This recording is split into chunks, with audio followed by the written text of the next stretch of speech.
వేసవి కాలంలో అగ్ని ప్రమాదాలు జరిగే ఛాన్స్ ఎక్కువగా ఉంటుంది. ఇళ్ళు, అపార్ట్మెంట్లకు కూడా ఈ ప్రమాదం పెరిగిపోతోంది. ఈ అగ్ని ప్రమాదాలకు షార్ట్ సర్క్యూట్, అధిక ఉష్ణోగ్రతలు, నాసిరకం ఎలక్ట్రానిక్ వస్తువులు వాడడం, లోడ్ పెరగడం ఇలా ఏదైనా కారణం కావచ్చు. అందుకే అగ్ని ప్రమాదాలు జరగకుండా ఇళ్ళు, అపార్ట్మెంట్లలో ఎలాంటి సేఫ్టీ ఎక్విప్మెంట్ వాడాలి, అత్యవసర పరిస్థితుల్లో ఎలా అప్రమత్తంగా ఉండాలి అనేది ఎక్స్పర్ట్ల మాటల్లో తెలుసుకుందాం. స్మోక్ డిటెక్టర్స్, ఫైర్ అలారం ఇవన్నీ ఫిట్టింగ్ చేసుకుంటే అగ్ని ప్రమాదాలు జరగకుండా ఉంటాయి. ఇవన్నీ కాంప్లెక్స్ వాళ్ళు కంపల్సరీ మెయింటైన్ చేయాలి. ఫైర్ ఎక్స్టింగ్విషర్స్ కూడా కంపల్సరీ పెట్టుకోవాలి. CO2 కానీ, ఏబీసీ సిలిండర్ కానీ ఇవన్నీ పెట్టుకోవాలి. ప్రాణ నష్టం జరగకుండా ఉంటుంది, ఆస్తి నష్టం జరగకుండా ఉంటుంది. గ్యాస్ కానీ, ఫ్రిడ్జులు, వాషింగ్ మిషన్లు ఇవన్నీ గోడకు దగ్గర కాకుండా కొంచెం దూరం పెట్టుకోవాలి. నాణ్యతమైన వైరు వాడాలి.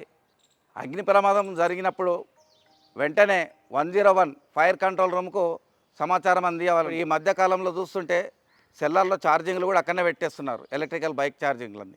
కానీ అలా పెట్టకూడదు. ఈ ఎలక్ట్రికల్ బైకులు కానీ, కార్లు కానీ వాళ్ళకి సపరేట్ పార్కింగ్ ఏర్పాటు చేయాలి కాంప్లెక్స్ వాళ్ళు.